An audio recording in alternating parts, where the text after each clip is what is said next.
اصل شکر کیا ہوتا ہے؟ اصل شکر کیا ہوتا ہے؟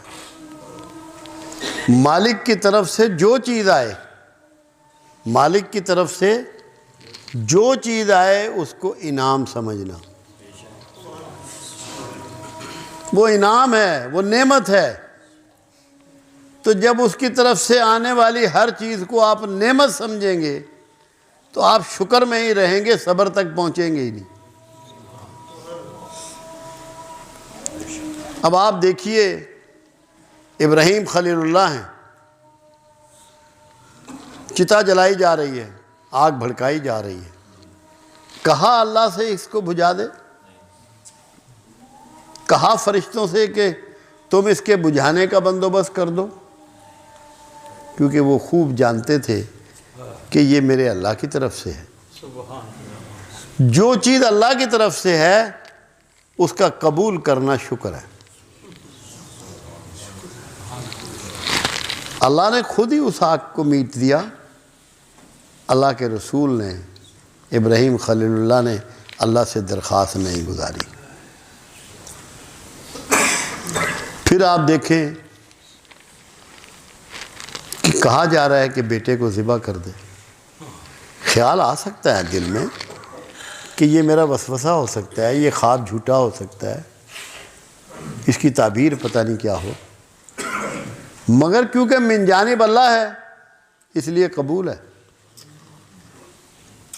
یہ شکر کے پہلو ہیں۔ رسول اللہ صلی اللہ علیہ وسلم طائف میں ہیں،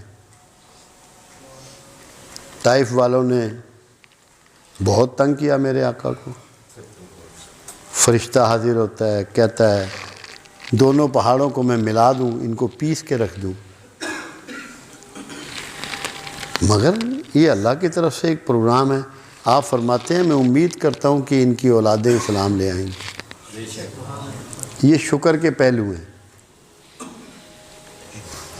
اسی لیے تمام اولیاء الظام نے اس کے مضمون باندھے ہیں، اپنی ٹیچنگ میں یہ سکھایا ہے، اور دو لفظ اکٹھے استعمال کیے ہیں، کبھی اکیلا لفظ استعمال نہیں فرمایا۔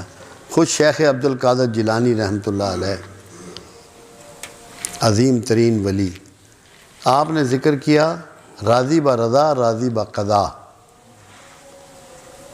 جو تیرے جو بظاہر دنیا داری کے مطابق مفاد کی بات آ رہی ہے، تیرے فائدے کی بات آ رہی ہے، اس پہ تو سارے ہی راضی ہوتے ہیں، ہر زمانے میں لوگ اس پہ راضی ہوتے ہیں، مگر جو تیرے نقصان کی بات آ رہی ہے اس پہ بھی اتنا ہی راضی ہونا ہے جتنا کہ رضا پر۔ اگر اس پر آدمی اتنا راضی نہیں ہوتا، اس کا مطلب یہ ہے کہ وہ ناشکروں میں ہے۔ صبر کی بات تو آگے ہے۔ شکر گزاری کا طریقہ یہ ہے کہ جو کچھ بھی آئے، پازیٹیو آئے، نیگیٹو آئے، جو اللہ کی طرف سے آ رہا ہے وہ آپ کو ہر حال میں قبول کرنا ہے، خوش دلی کے ساتھ۔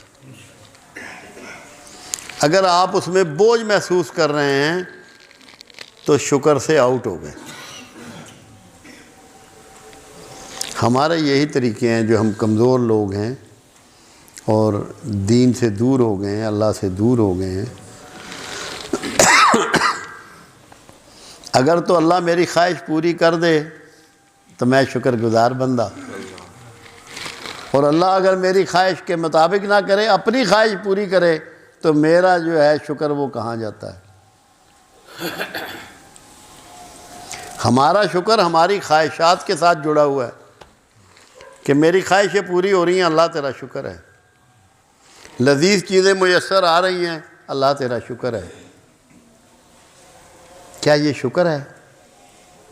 یہ شکر کا مذاق ہے۔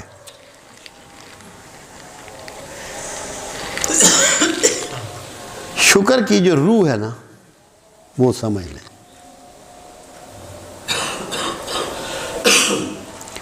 جب آپ کی روزانہ کی جو اللہ سے ڈیمانڈیں ہیں جب وہ رک جائیں گی تو شکر گزار ہو جائیں گے۔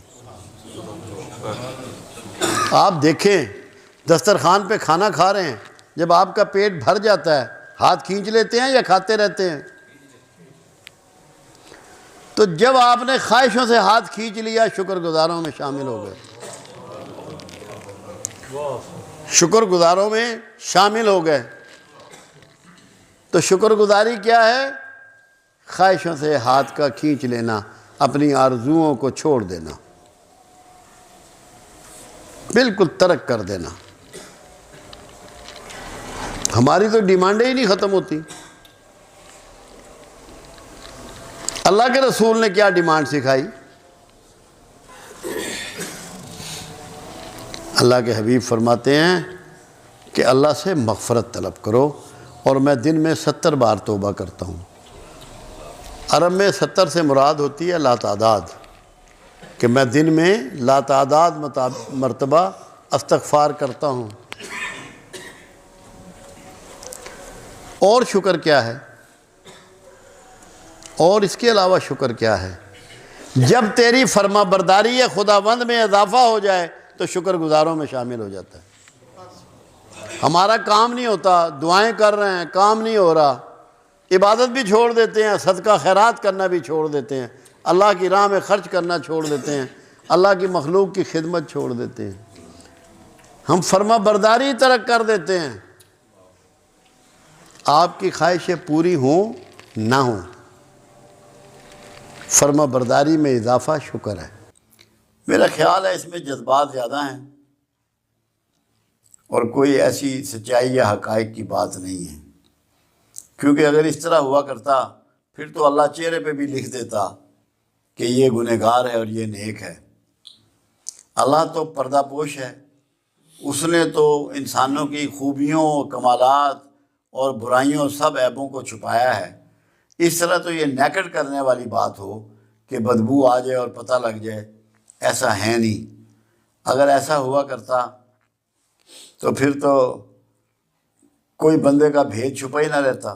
جب اللہ والے کو پتہ لگ جاتا تو اللہ والے سے اور بہت سو کو پتہ لگ جاتا، بھائی یہ تو گنہگار آدمی ہے، یہ تو دوست کی آدمی ہے۔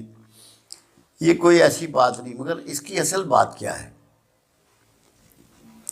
جب آپ برائیاں کرتے ہیں آپ کے اندر ایک خوف اور گلٹ کی کیفیت پیدا ہوتی ہے، جس سے آپ کے اندر چہرے پہ سے رونق اللہ اتار لیتا ہے اور اس کی جگہ مرجھایا ہوا چہرہ ہو جاتا ہے، کھلا ہوا چہرہ نہیں ہوتا، آنکھیں کھلی ہوئی نہیں ہوتی، ایک جو چمک ہوتی ہے جسم کی، ماتھے کی، وہ نہیں ہوتی۔